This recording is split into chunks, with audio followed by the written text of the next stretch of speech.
नमस्कार दोस्तों, स्वागत है आपका बालाजीएस हिंदी क्लास में। तो दोस्तों, इस क्लास में हम सीडीपी का प्रैक्टिस सेट हल करेंगे। इसके पहले इसका एक पार्ट दे चुका हूँ, अगर आप लोग ना देखें तो प्लेलिस्ट में जाकर के देख सकते हैं। इसके अलावा बहुत सारे प्रैक्टिस सेट मैंने ईवीएस के और ये आपके सीडीपी के और एसएसटी के दे चुका हूँ। अगर आप लोग ना देखें हो तो प्लेलिस्ट में जाकर के देख सकते हैं। चलिए, पहला क्वेश्चन है, ये दिसंबर 2024 के लिए बहुत ही इम्पोर्टेंट है। जो विद्यार्थी जिन्हें वाचन वैकल्य है उनके सफल समावेशन हेतु निम्न में से किसे वर्जित करना चाहिए। तो 16 का ऑप्शन नंबर क्या दोस्तों सही हो जाएगा? तो ये हो जाएगा समावेशन हेतु किसे वर्जित करना चाहिए। तो ये इसमें हो जाएगा आपका मानकीकृत आकलन। इम्पोर्टेंट है, मानकीकृत आकलन हो जाएगा, जो कि ऑप्शन नंबर बी में, ऑप्शन नंबर बी दोस्तों सही हो जाएगा। वाचन वैकल्य यानी डिसलेक्सिया एक सीखने और पढ़ने की समस्या है। इसमें अक्षरों के लिखित रूप और उसके उच्चारण के संबंध की पहचान करने में समस्या के कारण अक्षरों को पढ़ने में समस्या होती है। अतः डिसलेक्सिया से ग्रसित बच्चों को उनके सफल समावेशन हेतु बहुसंवेदी शिक्षा शास्त्रीय उपागम व्यक्तिगत लक्ष्य समुच्चय तथा लचीला पाठ्यक्रम को अपनाना चाहिए। तो ऑप्शन नंबर भी दोस्तों सही हो जाएगा। चलिए, अगला है, निम्न में से कौन सी रणनीतियां समावेशन को बढ़ावा देती हैं। तो जो बढ़ावा देती हैं, निम्नलिखित में से कौन सी रणनीतियां समावेशन को बढ़ावा देती हैं।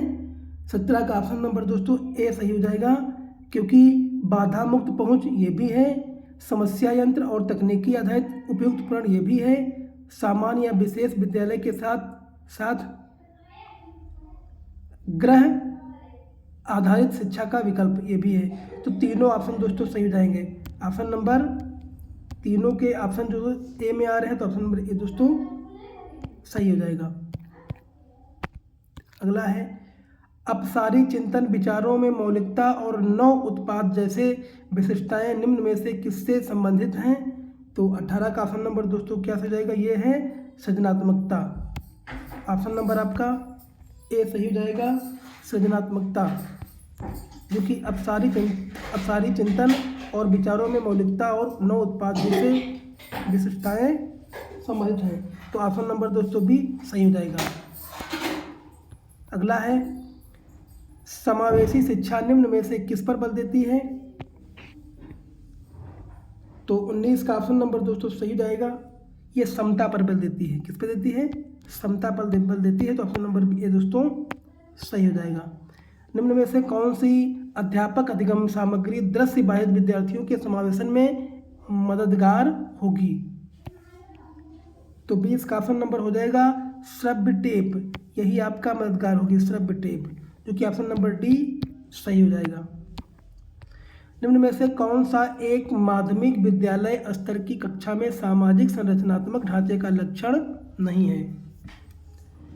तो ये जो नहीं है कौन है दोस्तों, विद्यालय स्तर की कक्षा में सामाजिक संरचनात्मक ढांचे का लक्षण जो है वो अधिगमकर्ताओं को विभिन्न स्रोतों से सीखने के लिए प्रेरित करना, ये भी आपका हो जाएगा। सामूहिक चर्चा के मौके प्रदान करना, ये भी है। और पाठ के प्रति छात्रों में रुचि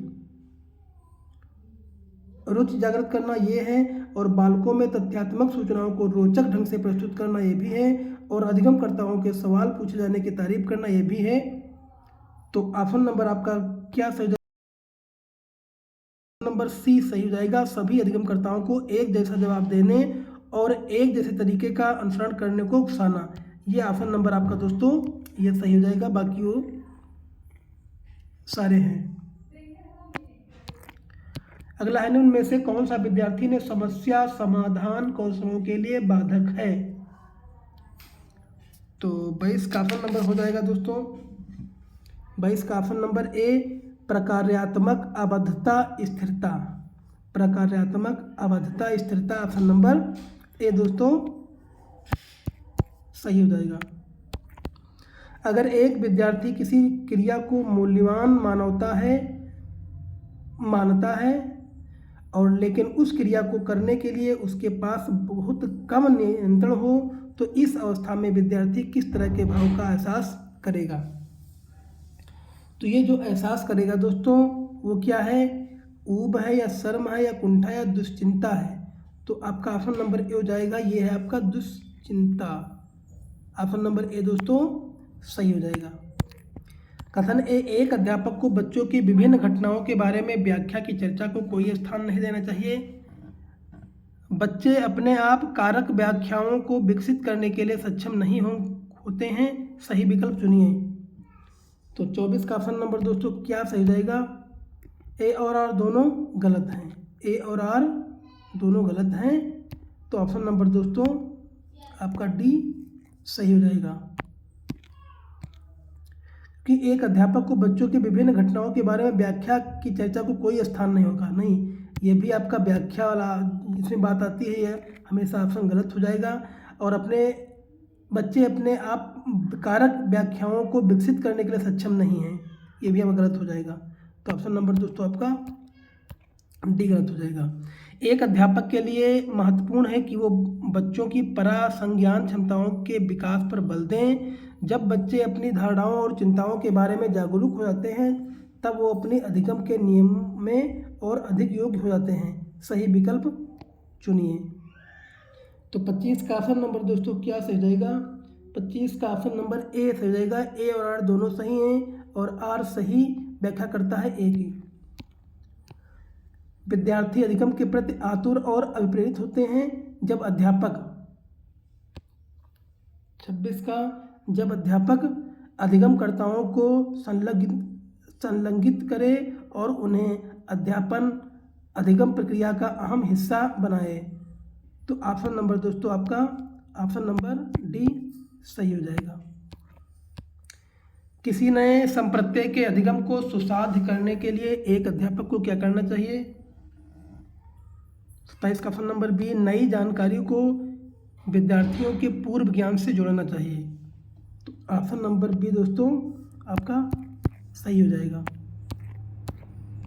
चलिए अगला है, निम्नलिखित में से कौन सा उदाहरण संरचनात्मक परिप्रेक्ष्य के अनुकूल नहीं है। तो ये जो आपका अनुकूल नहीं, ये हो जाएगा कंठस्थीकरण एवं शब्दांश स्मरण, याद करना और कंठस्थीकरण ये अनुकूल नहीं है। बाकी बहु अर्थ निर्णय, सहयोग अधिगम, व्यक्तिगत गति के आधार पर अधिगम ये है। तो ऑप्शन नंबर दोस्तों डी सही हो जाएगा। निम्न में से किस तरह का लक्ष्य निर्धारण विद्यार्थियों को अधिगम के लिए आंतरिक प्रेरणा देगा। तो ये ऑप्शन नंबर दोस्तों सही हो जाएगा, ये हो जाएगा स्वनिर्देशित। ऑप्शन नंबर ए सही हो जाएगा, स्वनिर्देशित। इसे यही जो है विद्यार्थियों को अधिगम के लिए आंतरिक प्रेरणा देगा लक्ष्य निर्धारण के लिए। तो ऑप्शन नंबर आपका ए दोस्तों सही हो जाएगा। अध्यापक अधिगम प्रक्रिया में त्रुटि विश्लेषण क्या है। जो त्रुटि विश्लेषण जो है विद्यार्थियों और अध्यापकों दोनों के लिए प्रासंगिक है। तो ऑप्शन नंबर आपका दोस्तों डी सही हो जाएगा। चलिए दोस्तों, अगर वीडियो अच्छा लगा हो तो लाइक करिए, कमेंट करिए, चैनल को सब्सक्राइब कर लीजिए। और इसके पहले जो पार्ट मैंने दिया है अगर आप लोग ना देखे हो तो प्लेलिस्ट में जाकर के देख सकते हैं। धन्यवाद।